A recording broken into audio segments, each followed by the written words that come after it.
صل على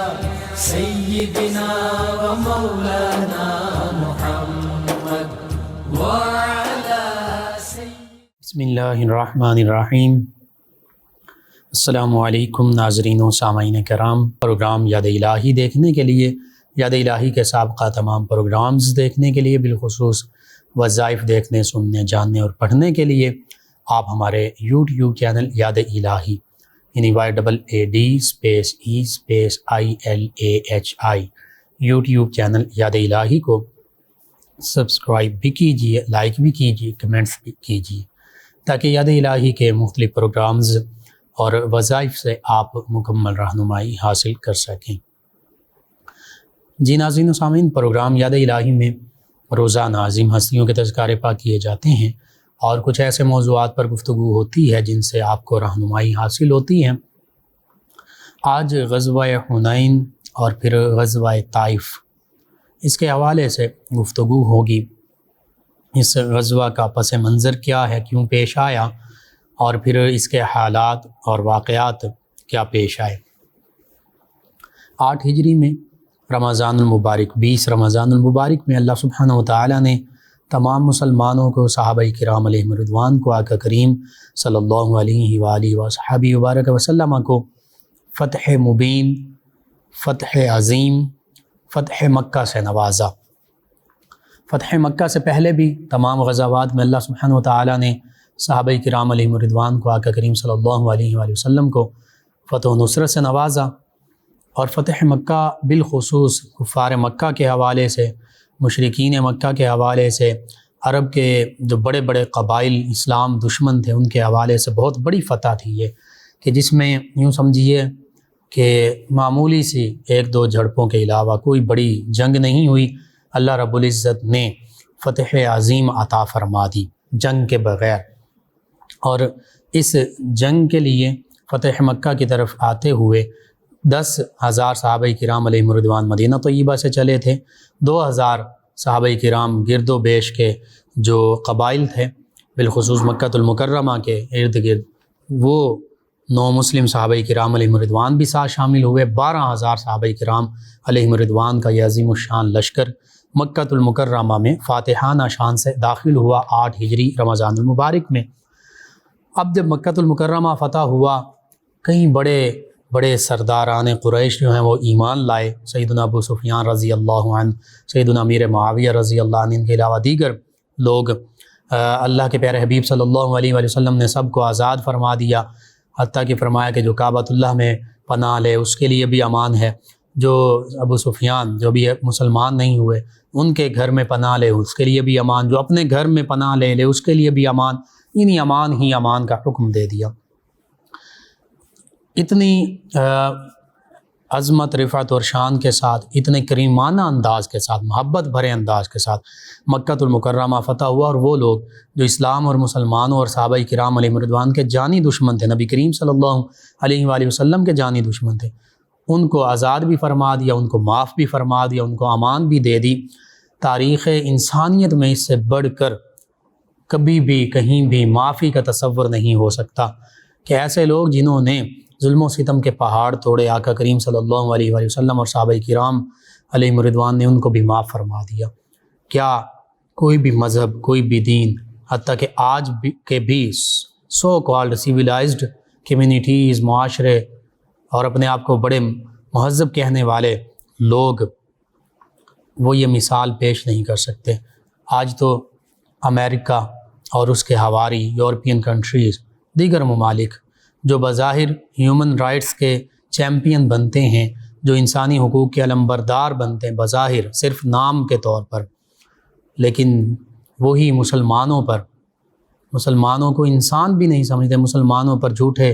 بہتان لگا کر، جھوٹے الزام لگا کر کہ جی عراق کے پاس کیمیکل ویپن ہے، فلاں کے پاس فلاں ہیں، ان کے وسائل پر نظر وسائل پر ہوتی ہے، کہیں گیس، کہیں پیٹرول، آئل، ان چیزوں پر، قدرتی وسائل کو اپنے قبضے میں لینے کے لیے مسلمانوں پر چڑھ دوڑتے ہیں، اور پھر بعد میں جب پتہ چلتا ہے کہ کیمیکل ویپنز کا تو بہانہ تھا، تو بس ظاہری طور پر بس کہہ دیتے ہیں کہ جی ہم سے غلطی ہو گئی، اس کا ازالہ کیا تھا وہ ازالہ نہیں کیا جاتا۔ قربان جائیں آقا کریم صلی اللہ علیہ وآلہ وسلم اور صحابہ کرام علیہ رضوان کی ذوات قدسیہ پر کہ وہ لوگ کہ جنہوں نے صحابہ کرام علیہ رضوان کو شہید کیا، مسلمانوں کو شہید کیا، آقا کریم صلی اللہ علیہ وآلہ وسلم اور مدینہ طیبہ پر کتنی مرتبہ جنہوں نے حملہ آور ہوئے، لیکن آقا کریم صلی اللہ علیہ وآلہ وسلم نے انہیں معاف فرما دیا۔ لیکن بعض بدبخت اس موقع پر بھی ایسے تھے کہ جو اس موقع پر بھاگے، دیگر قبائل کو اکسایا، جس میں بنو حوازن بھی ہیں، طائف والے بنو ثقیف بھی ہیں، اور ان کے دیگر ذیلی قبائل بھی ہیں کہ اب مسلمان جو ہیں یہ ہمارے نرغے میں آ سکتے ہیں۔ وہ اپنی دانش میں وہی پرانی باتیں سمجھ رہے تھے کہ ہم معاذ اللہ ثم معاذ اللہ مسلمانوں کو نیست و نابود کر دیں گے، مسلمانوں کو ہم شکست دے دیں گے۔ تو یہ قبیلہ بنو حوازن جو ہے یہ اس کے لوگ، اور پھر قبیلہ بنو ثقیف یعنی حنین اور طائف اور اس کے ارد گرد کے علاقوں کے لوگوں نے مل کر لشکر تیار کیے،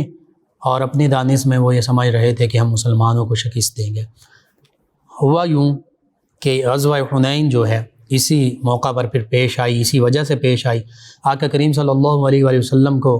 پتہ چلا کہ یہ مختلف قبائل جو ہیں، حوازن کے قبائل اور طائف کے قبائل، یہ مسلمانوں کے خلاف جنگ کی تیاریوں میں لگے ہوئے ہیں۔ تو آقا کریم صلی اللہ علیہ وآلہ وسلم نے پھر مدینہ طیبہ واپس پلٹنے کی بجائے صحابہ کرام علیہ رضوان کو ان کی سرکوبی کرنے کے لیے، ان کے خلاف جہاد کرنے کے لیے حکم ارشاد فرما دیا۔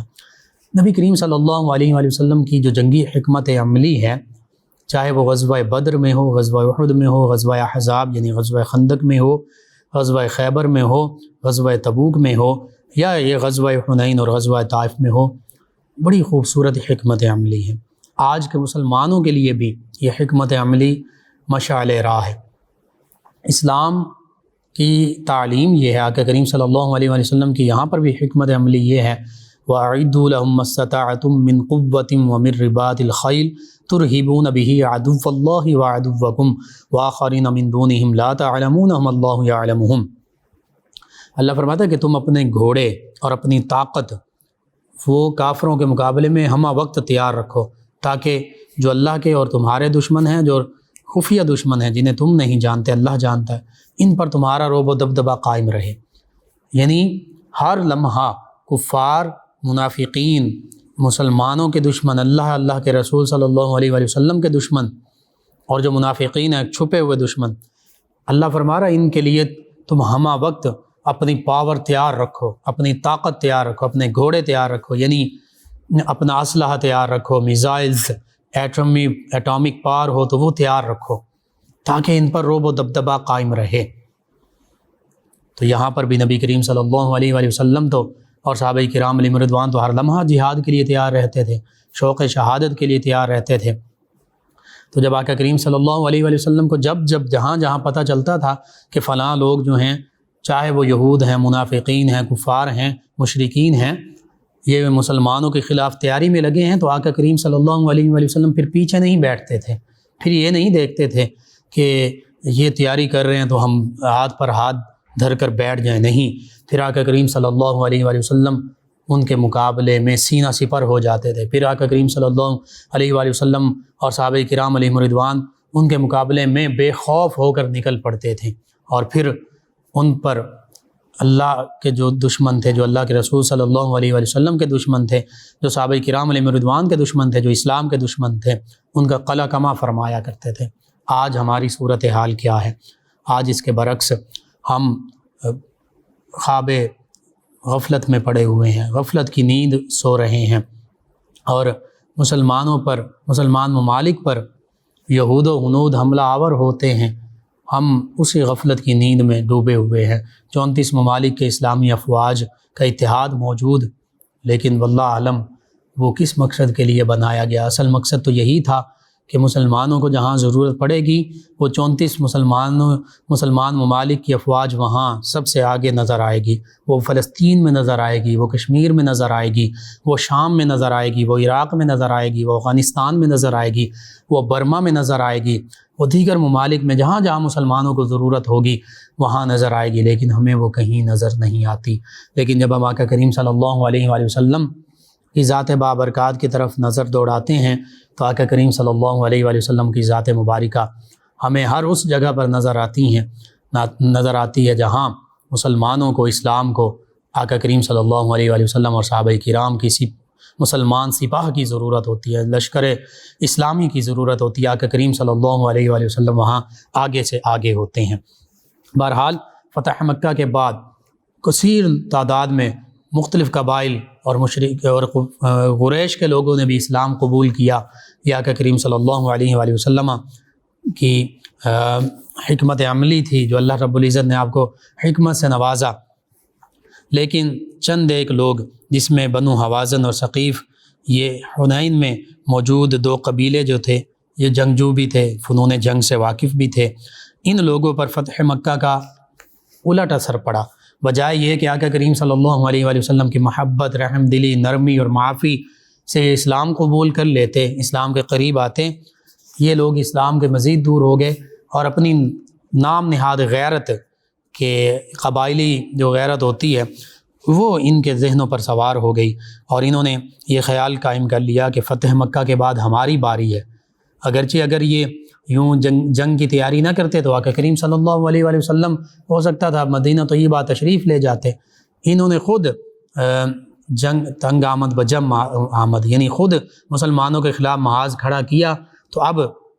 مسلمان ایسے نہیں ہیں کہ وہ ڈر جائیں، صحابہ کرام علیہم رضوان معاذ اللہ ثم معاذ اللہ کبھی بھی ڈرنے والے نہیں تھے، وہ کفار کے مقابلے میں ہمیشہ لڑنے والے تھے۔ والذین محمد رسول اللہ والذین معہ اشداء علی الکفار رحماء بینہم، اور آقا کریم صلی اللہ علیہ وآلہ وسلم بھی بے خوف تھے، شجاع تھے، بہادر تھے، نڈر تھے۔ تو اب چونکہ انہوں نے خود تیاری کی جنگ کی، تو جب کوئی قوم مسلمانوں کے خلاف جنگ کے لیے آمادہ ہوتی ہے تو پھر یہ مسلمانوں کا کام نہیں کہ وہ معاذ اللہ وہاں سے بھاگ جائیں، اور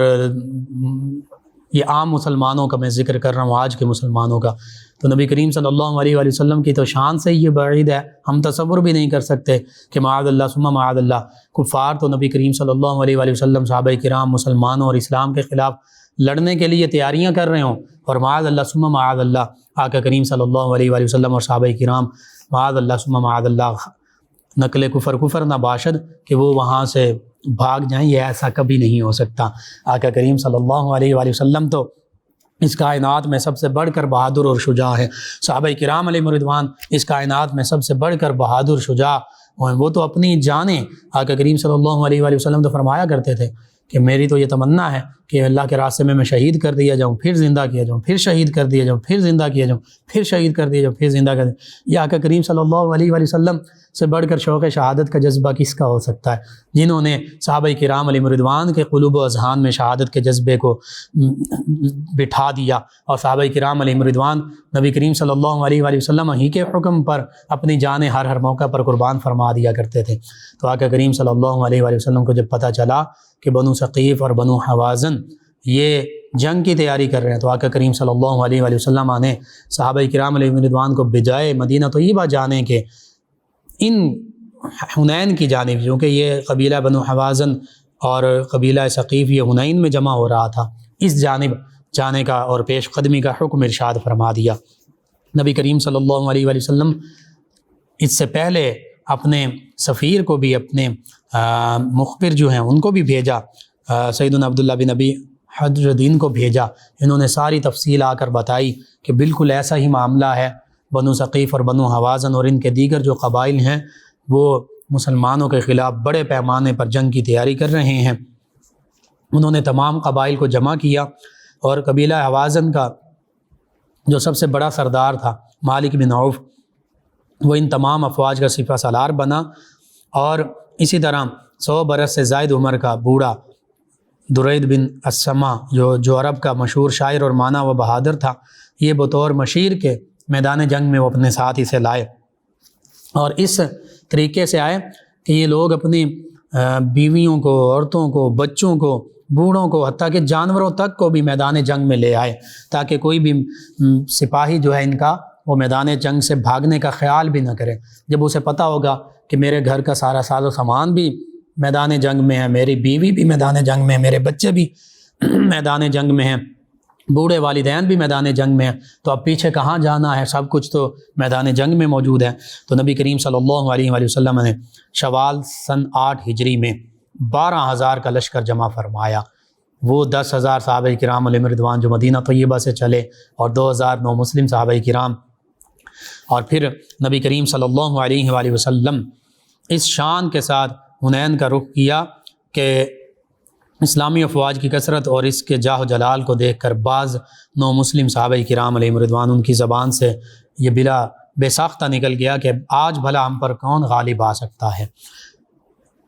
اللہ رب العزت کی بارگاہ میں کلمہ تفاخر جو ہے وہ یوں پسند نہیں ہوتا، تو بظاہر تھوڑے سے وقت کے لیے اس کلمہ تفاخر ہی کی وجہ سے صحابہ کرام علیہم رضوان اور مسلمانوں کو شروع میں تھوڑے سے سخت مقابلے کا سامنا ہوا، جس میں غالباً 12 صحابہ کرام علیہم رضوان شہید بھی ہو گئے اور کچھ اکثر صحابہ کرام زخمی بھی ہو گئے۔ تو اس موقع پر نبی کریم صلی اللہ علیہ وآلہ وسلم نے پھر انصار اور صحابہ کرام علیہم رضوان کو جب آواز دی، یا معاشر الانصار یا للمہاجرین، تو تمام کے تمام صحابہ کرام علیہم رضوان نے لبیک یا رسول اللہ کی صدائیں بلند کی کہ اللہ کے نبی صلی اللہ علیہ وآلہ وسلم، اللہ کے رسول صلی اللہ علیہ وسلم، ہم حاضر ہیں، ہم حاضر ہیں۔ پھر تاریخ انسانی نے دیکھا، فلک نے دیکھا، آسمان نے دیکھا، زمین نے دیکھا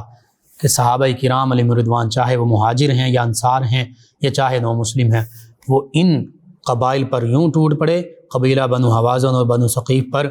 کہ ان قبائل کے کئی لوگوں کو واصل جہنم کر دیا گیا۔ پھر ان کے قدم یوں اکھڑے کہ ان میں سے اکثر لوگ جو ہیں وہ گرفتار ہوئے، قیدی بنا لیے گئے۔ 6,000 قیدیوں کا بھی ذکر ملتا ہے، 6,000 تک لوگ جو ہیں وہ قیدی بنا لیے گئے، اور پھر کچھ ان میں سے لوگ بھاگ بھی گئے۔ بنو ثقیف والے جو ہیں وہ طائف میں انہوں نے اپنے قلعے میں جا کر پناہ لی۔ نبی کریم صلی اللہ علیہ وآلہ وسلم کو، صحابہ کرام علیہم رضوان کو غزوہ حنین میں فتح و نصرت اللہ تعالیٰ نے عطا فرمائی، اور پھر 6,000 لوگ قیدی بنائے گئے، اس کے ساتھ ساتھ ہزاروں کی تعداد میں اونٹ، اور پھر اونٹوں سے بھی زیادہ ہزاروں کی تعداد میں بکریاں وغیرہ جو ہیں، اور پھر دیگر اس کے ساتھ ساتھ سونا چاندی اور دیگر مال غنیمت اللہ رب العزت نے اس غزوہ حنین میں عطا فرمایا۔ اس غزوہ حنین کے بعد نبی کریم صلی اللہ علیہ وآلہ وسلم نے طائف کی طرف رخ فرمایا۔ اس دوران کافی دن آقا کریم صلی اللہ علیہ وآلہ وسلم بنو سعد، بنو حوازن ان کا انتظار فرماتے رہے کہ یہ آ کر اپنے قیدیوں کو لے جائیں گے، لیکن جب کافی دن گزر گئے، مختلف دنوں کا ذکر ملتا ہے، 13، 15، 17، 20 کا بھی ذکر ملتا ہے، تو پھر آقا کریم صلی اللہ علیہ وآلہ وسلم نے وہ جو قیدی تھے ان کو تقسیم کر دیا۔ اسی طرح جو اونٹ تھے یوں تقسیم کیے کہ جو بالخصوص نو مسلم تھے ان کو بہت زیادہ نوازا تالیف قلب کے لیے، یعنی ان کے دلوں کو جوڑنے کے لیے، اسلام کی طرف مزید مائل کرنے کے لیے۔ کسی کو 100 اونٹ دیے، کسی کو 200 اونٹ دیے، کسی کو 300 اونٹ دیے، اور بالخصوص مہاجرین صحابہ کرام علیہم رضوان اور قریش صحابہ کرام علیہم رضوان کو بہت زیادہ نوازا۔ اس موقع پر انصار صحابہ کرام علیہم رضوان کو نبی کریم صلی اللہ علیہ وآلہ وسلم نے اس طرح سے مال غنیمت میں سے حصہ نہیں دیا، تو چند انصار صحابہ کرام علیہم رضوان نے جب عرض کیا اس حوالے سے، تو نبی کریم صلی اللہ علیہ وآلہ وسلم نے فرمایا کہ کیا تم اس بات پر راضی نہیں کہ دیگر لوگوں کے لیے تو دنیا کا مال و متاع ہو اور تمہارے لیے اللہ کے رسول صلی اللہ علیہ وآلہ وسلم ہو؟ تو اس موقع پر انصار صحابہ کرام رونے لگ پڑے، اور اس بات پر اتنی خوشی کا انہوں نے اظہار کیا کہ ہمیں یہ بات قبول ہے کہ ہمارے لیے نبی کریم صلی اللہ علیہ وآلہ وصحبہ وبارک وسلم ہوں، یعنی نبی کریم صلی اللہ علیہ وآلہ وسلم آپ چاہتے تو مکہ فتح ہو چکا تھا، چاہتے تو مکہ المکرمہ میں دوبارہ قیام پذیر ہو جاتے، کوئی روکنے والا نہیں تھا، آبائی گھر تھا یہاں پر، اور ولادت باسعادت یہاں ہوئی تھی، لیکن آقا کریم صلی اللہ علیہ وآلہ وسلم نے انصار کو اور مدینہ طیبہ کو اپنے لیے اپنے قیام کے لیے دوبارہ پسند فرمایا، اور انصار صحابہ کرام علیہ رضوان نے اس پر خوشی کا اظہار کیا۔ یہ کتنی بڑی بات ہے، نبی کریم صلی اللہ علیہ وآلہ وسلم کی تقسیم پر کوئی اعتراض نہیں کر سکتا۔ آپ اللہ رب العزت کے حکم کے مطابق تقسیم فرمایا کرتے تھے، اور یہ یہاں جو تقسیم فرمائی وہ تالیف قلب کے لیے تھی۔ وہ جو 9 مسلم تھے ان کو اتنا نوازا بڑے بڑے سرداروں کو نوازا، سیدنا ابو سفیان رضی اللہ عنہ کو نوازا، سیدنا امیر معاویہ رضی اللہ عنہ کو نوازا، دیگر سرداروں کو نوازا، اور دیگر قبائل کے دیگر سرداروں کو بھی یوں ہی نوازا کہ وہ کہنے لگ پڑے کہ نبی کریم صلی اللہ علیہ وآلہ وسلم تو اتنا نوازتے ہیں کہ انہیں تو فقر اور فاقے کی بھی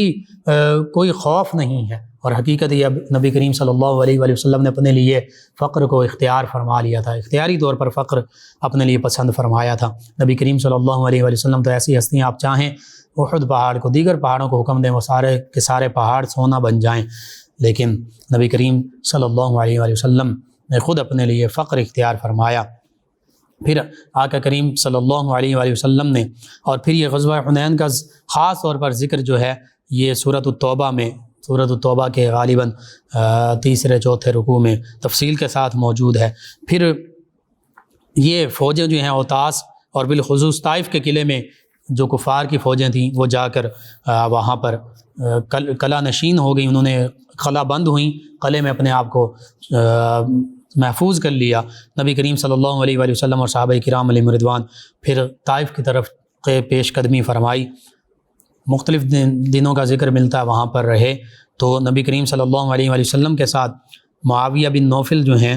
ان سے مشورہ لیا گیا، تو آقا کریم صلی اللہ، انہوں نے طائف والوں نے ایک سال کا راشن اپنے قلعے میں جمع کر لیا تھا، تو ان سے جب مشورہ لیا تو انہوں نے نبی کریم صلی اللہ علیہ وآلہ وسلم کی بارگاہ میں 2 مشورے پیش کیے۔ کہا کہ لومڑی جو ہے وہ اپنے بل میں گھس چکی ہے، اگر اس کا تعاقب جاری رکھا جائے، اس پر یعنی اس کو لومڑی کو نکالنا چاہا جائے اور شکست دینی چاہی جائے تو اس کو یہیں قلعے میں بھی شکست مل سکتی ہے، لیکن اگر اس کو چھوڑ بھی دیا جائے تو یہ مسلمانوں کے مقابلے میں کچھ بھی نہیں کر سکتی یہ لومڑی۔ تو نبی کریم صلی اللہ علیہ وآلہ وسلم نے پھر محاصرہ اٹھا لیا اور یہاں سے مدینہ طیبہ کی جانب چل پڑے۔ اس موقع پر بھی کچھ صحابہ کرام علیہم رضوان نے، کچھ لوگوں نے عرض کیا کہ ان کے خلاف دعا فرمائیے، تو نبی کریم صلی اللہ علیہ وآلہ وسلم نے بد دعا نہیں فرمائی، ان کے خلاف دعا نہیں فرمائی، بلکہ فرمایا اللہ تعالیٰ انہیں ہدایت عطا فرمائے۔ یہ دعا ہی کا نتیجہ تھا کہ پھر بنو ثقیف کے، طائف کے بڑے بڑے سردار جو ہیں انہوں نے آ کر اسلام قبول کیا، حتیٰ کہ مالک بن عوف جو ہیں ان کے بارے میں آقا کریم صلی اللہ علیہ وآلہ وسلم نے کہا اگر یہ مسلمان بن کر آ جائیں تو ان کے لیے دروازے کھلے ہیں، تو مالک بن عوف رضی اللہ عنہ بن گئے یہ، یعنی انہوں نے بھی اسلام کو قبول کر لیا۔ پھر قبیلہ بنو حوازن کے وہ لوگ جو تقسیم کر دیے گئے تھے 6000 قیدی، تو اسی کی ایک ذیلی شاخ بنو سعد بھی تھی، اس کی خواتین بھی چند ایک قیدیوں میں شامل تھیں۔ جب نبی کریم صلی اللہ علیہ وآلہ وسلم کی بارگاہ میں قبیلہ بنو حوازن کا سردار جو ہیں یہ آئے اور مسلمان اسلام قبول کر کے آئے، تو نبی کریم صلی اللہ علیہ وآلہ وسلم نے فرمایا کہ میں نے تمہارا بہت زیادہ انتظار کیا کہ تم آ جاؤ گے، تمہارے لوگ میں لوٹا دوں گا، لیکن اب وہ میں تقسیم کر دی ہیں۔ تو انہوں نے یہ مطالبہ کیا تھا کہ ان قیدیوں میں آپ کی رضائی خالائیں بھی ہیں، پھوپھو بھی ہیں، بہنیں بھی ہیں، تو نبی کریم صلی اللہ علیہ وآلہ وسلم نے فرمایا کہ میں اپنے قیدی جو میرے حصے میں آئے تھے وہ تمہیں لوٹاتا ہوں، اب یہ تم مطالبہ نماز کے وقت کرنا۔ تو ظہر کی نماز کا وقت ہوا تو پھر قبیلہ بنو سعد اور بنو حوازن کے لوگوں نے اپنا مطالبہ دوبارہ پیش کیا، تو آقا کریم صلی اللہ علیہ وآلہ وسلم نے صحابہ کرام سے فرمایا کہ صحابہ میں نے جو میرے حصے کے قیدی تھے میں نے لوٹا دیے ہیں، تم بھی اگر چاہو تو اپنے حصے کے قیدی لوٹا دو۔ تو نبی کریم صلی اللہ علیہ وآلہ وسلم کے تمام صحابہ کرام علیہم رضوان نے قبیلہ بنو حوازن کے 6000 جو قیدی تھے وہ واپس لوٹا دیے۔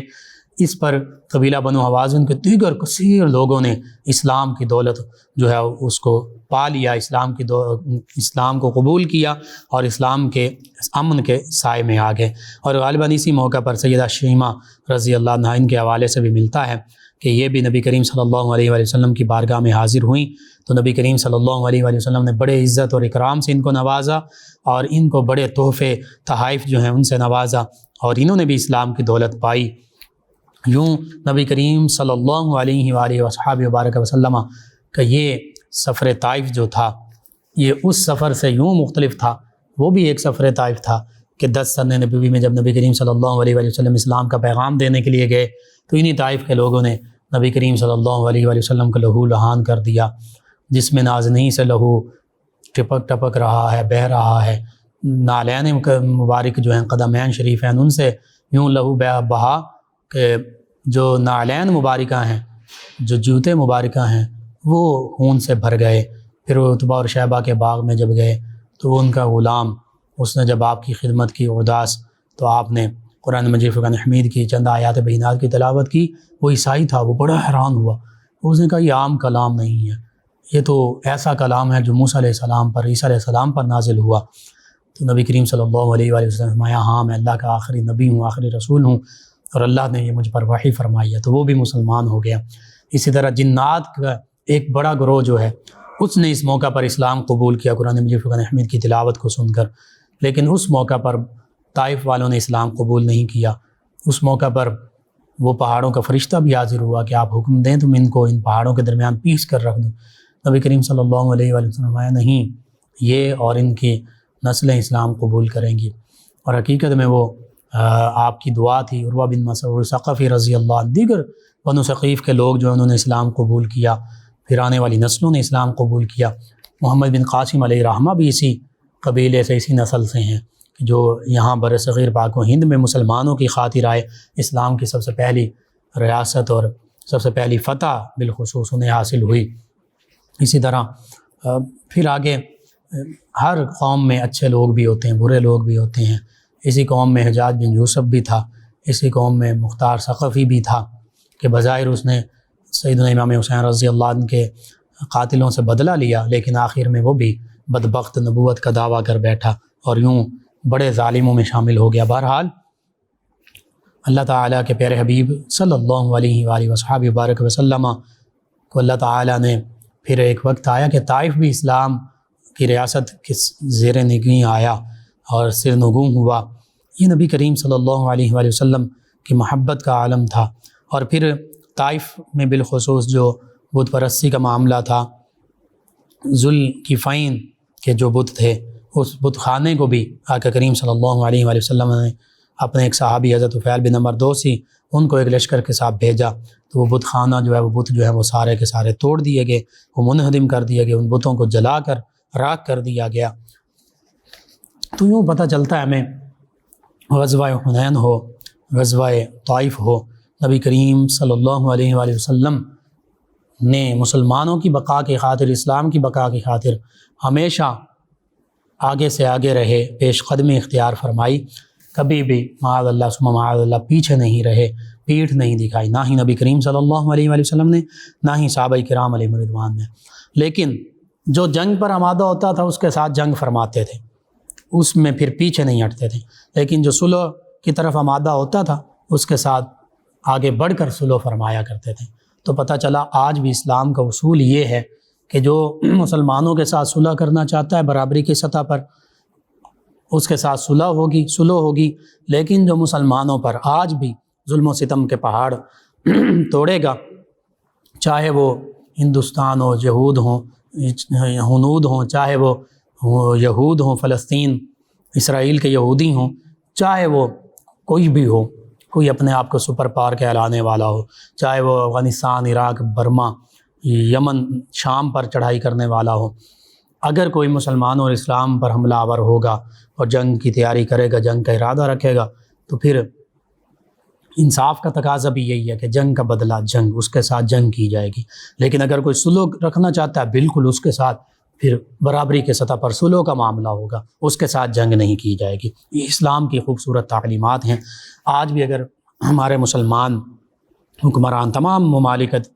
تمام اسلامی ممالک کے حکمران اگر اسلام کے ان حقیقی، سچی اور اعلیٰ تعلیمات پر عمل پیرا ہونے والے آج بھی بن جائیں، تو پھر کبھی بھی فلسطین کے مسلمانوں پر ظلم و ستم نہیں ہو سکتا، کبھی بھی کشمیر کے مسلمانوں پر ظلم و ستم نہیں ہو سکتا، کبھی بھی شام میں مسلمان جو ہیں ان کو یوں بے دردی سے شہید نہیں کیا جا سکتا، کبھی بھی عراق پر حملہ نہیں ہو سکتا، کبھی بھی افغانستان پر حملہ نہیں ہو سکتا، کبھی بھی آذربائیجان نہیں چھینا کا علاقہ کارابوخ نہیں چھینا جا سکتا، کبھی بھی مسلمانوں پر ظلم نہیں ہوگا اگر اسلام کے ان سنہری اصولوں اور قوانین کو اپنا لیا جائے۔ اسلام امن اور سلامتی کا دین ہے، لیکن جہاں امن اور سلامتی چاہنے والے موجود ہوں، جہاں کوئی جنگ کے لیے آمادہ ہے، وہاں پر اسلام کا اصول یہی ہے کہ ان کے ساتھ جنگ کی جائے۔ یہی ہمیں نبی کریم صلی اللہ علیہ وآلہ وسلم کی سیرت، اخلاق، کردار، آپ کی حیات مبارکہ سے یہی بات سمجھ میں آتی ہے۔ اللہ سبحانہ و تعالیٰ سے دعا اللہ تعالیٰ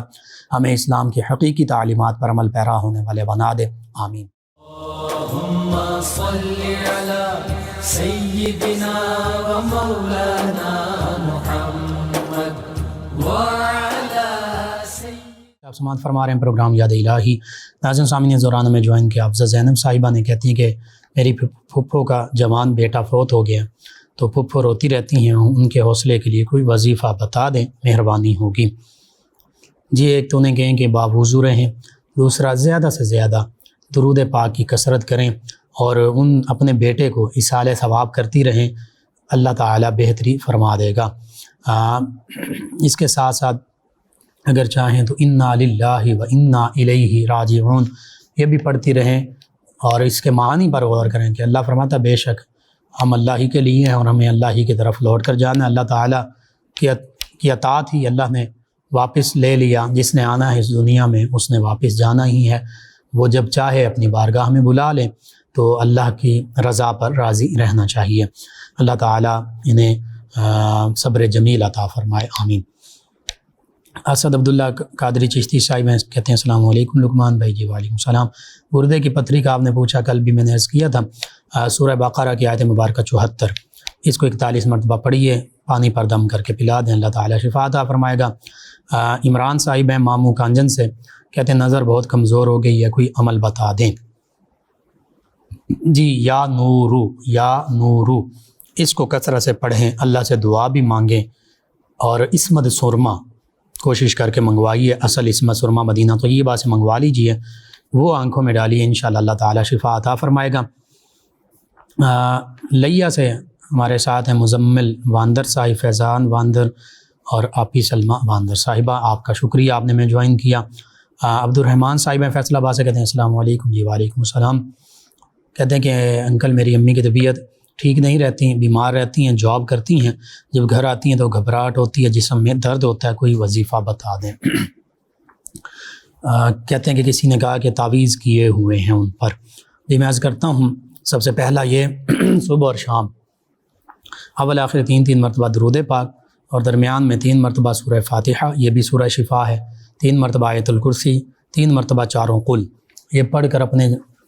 ہاتھوں پر پھونک مار کے پورے جسم پر ہاتھ پھیل لیں، پانی پر دم کر کے پانی پئیں، صبح شام یہ کرتی رہیں۔ اس کے علاوہ بھی جب جب موقع ملے پڑھ کر اپنے پر دم کرتی رہیں، اور سورہ بقرہ کوشش کریں خود سنیں یا پڑھیں انشاءاللہ، اور گھر میں لازمی پڑھی جائے، سنی جائے، انشاءاللہ گھر میں رحمت برکتیں ہوں گی، آصاب وغیرہ اگر ہے بھی تو انشاءاللہ دور ہو جائے گا۔ عابد قادری صاحب ہیں، کہتے ہیں میری دعا ہے کہ ہر زبان پر لبیک یا رسول اللہ ہو۔ جی، ہر بندہ مومن کی یہی دعا ہوتی ہے کہ ہم ہر لمحہ اللہ کے پیارے حبیب صلی اللہ علیہ وآلہ وسلم کے خاطر حاضر ہیں۔ شازیہ ساجد صاحب ہیں، کہتے ہیں کہ ہم الگ گھر لینا چاہتے ہیں، لیکن دیور جو ہے وہ بہت بدتمیز ہیں، تو وہ کسی طرف بات نہیں لگنے دیتے، کوئی وظیفہ۔ ایک تو درود تنجینا 1000 مرتبہ پڑھیے، دوسرا لإلاف قریش، سورہ قریش جو ہے اس کو 41 مرتبہ روزانہ پڑھیے، اول آخر تاکہ درود پاک پڑھ کر اپنے اوپر بھی دم کیجیے، ویسا بھی دم کر لیجیے، اور دعا بھی مانگیے، انشاءاللہ اللہ تعالیٰ بہتری فرما دے گا۔ ہمارے دیگر لسنرز میں شامل ہیں فاروق صاحب، عبید اللہ صاحب، صداقت صاحب، وسیم صاحب، منیر صاحب، عبداللطیف صاحب، کہتے ہیں ہماری طرف سے آپ کو سلام، آپ کا پروگرام بہت اچھا ہے۔ جی آپ تمام کا شکریہ کہ آپ نے اپنی فیڈ بیک سے آگاہ کیا، اور وعلیکم السلام ورحمۃ اللہ۔ نبیلہ صاحب ہیں فیصل آباد سے، کہتے ہیں کہ میری ہارٹ بیٹ بہت تیز رہتی ہے، کوئی وظیفہ بتا دیں۔ ایک تو آپ باوضو رہا کریں، جب بھی ہارٹ بیٹ تیز ہو جائے وضو کر لیں۔ دوسرا، جب ہارٹ بیٹ تیز ہو تو اپنی کنڈیشن تبدیل کر لیں، کھڑی ہیں تو بیٹھ جائیں، بیٹھی ہیں تو لیٹ جائیں۔ تیسرا، غصہ کم کریں اور استغفار اور درود پاک کی کثرت کریں، استغفر اللہ ربی من کل ذنب واتوب الیہ، ایک تو یہ کثرت سے پڑھیں، دوسرا درود پاک کثرت سے پڑھیں، اور تیسرا کوشش کریں یا حی یا قیوم، یا حی یا قیوم برحمتک استغیث، یہ پڑھتی رہا کریں، اور اللہ پر بھروسہ رکھیں، انشاءاللہ اللہ تعالیٰ بہتری فرما دے گا۔ اور اس کے ساتھ ساتھ اگر یہ جسمانی مسئلہ آپ کا بھی ایک اور لسنر نے بھی پوچھا تھا، تو بالخصوص ڈاکٹر سے بھی دوا بھی کریں، دعا بھی کریں، دونوں سنت نبی میں، ڈاکٹر سے بھی رجوع کریں، اللہ تعالیٰ شفا عطا فرمائے گا۔ ناظرین سامعین، پروگرام یاد الہی کا وقت ختم ہو جاتا ہے۔ آپ تمام ویورز لسنرز کا شکریہ، آپ ہمیں جوائن کرتے ہیں، اپنے فیڈ بیک سے آگاہ کرتے ہیں۔ انشاءاللہ کل دوبارہ آپ سے ملاقات ہوگی۔ پروگرام یاد الہی میں اپنے میزبان محمد لقمان رضا اور ہماری ٹیم کو اجازت دیجیے۔ اللہ نگہبان۔ اللهم صل على سيدنا ومولانا